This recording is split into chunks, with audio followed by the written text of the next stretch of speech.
Hello everyone, welcome back as always to a brand new racing video. In this one I want to talk about Gran Turismo 7 from a PC player's perspective and why I want to play it so bad. Now on PC we're spoilt for choice. We have great games like Assetto Corsa, the Codemasters F1 games, R Factor 2, Automobility, you get the picture, there are loads of them. But the one thing I think we're missing out on is Gran Turismo. So, Polyphony Digital, if you could be so kind as to release Gran Turismo 7 on PC, that would be splendid. Gran Turismo was the first racing game to bring simulation to the everyday racing game enthusiast, and I was one of them.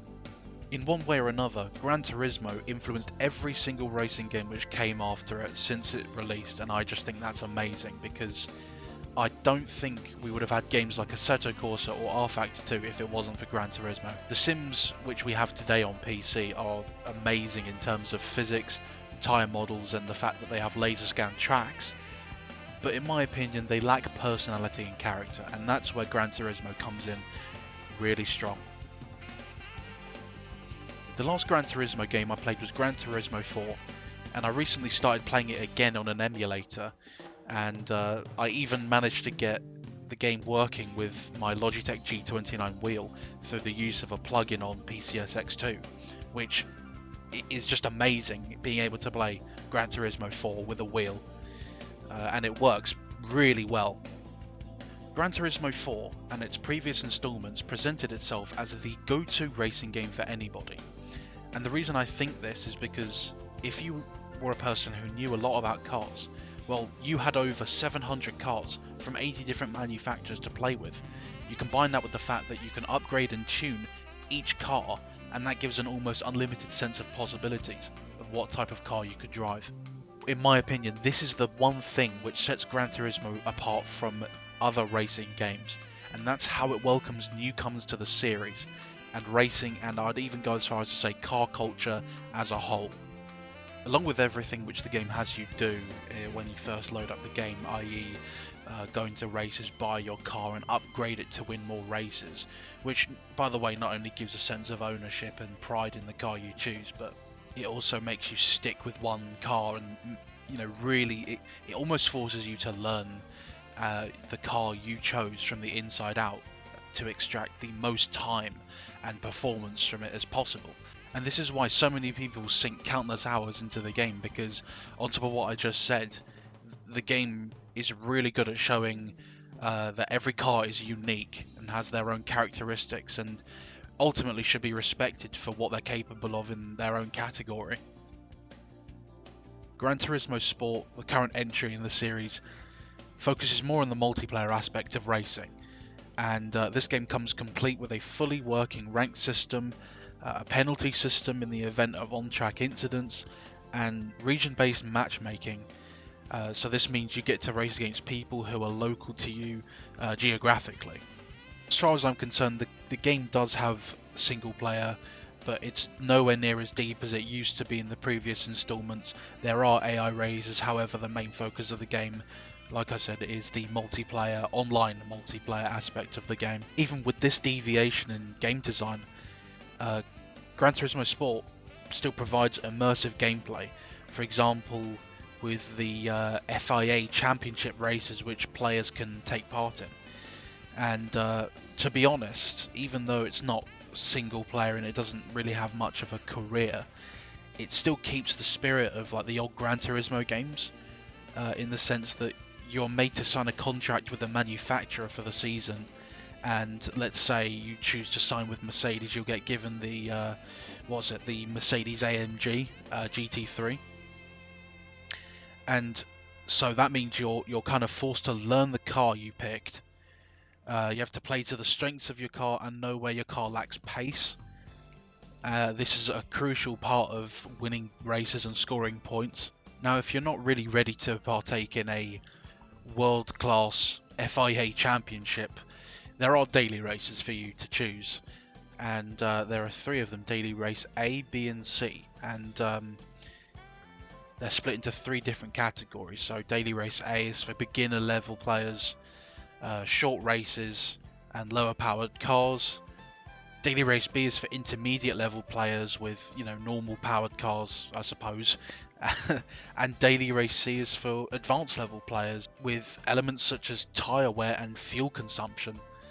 I think this is great because it gives everyone a chance to race people at their own skill level, no matter where you lie. What this does is that it gives a sense of community, because you'll find yourself racing familiar people across each daily race, and on paper this should increase sportsmanship. Gran Turismo 7 will release on the 4th of March 2022 at the time of this recording, which is roughly 2 weeks from now. And the things which I can take away from the state of play, the promo materials and all the trailers, is that it's very similar to Gran Turismo 4 in a lot of ways. And a lot of people have called it a spiritual successor or a sequel to GT4. And I don't think that's a bad thing at all, because GT4 is a lot of people's favourites, and it's hard to dispute that. The reason why I think it's a good thing that people are comparing it to a spiritual successor or a sequel is that people will be able to play the game with updated graphics, 1080p, 2K, 4K, high frame rates, but with the GT mode from the older games such as Gran Turismo 4. I'd love to see Gran Turismo 7 on PC. I know it won't happen, but I can still dream.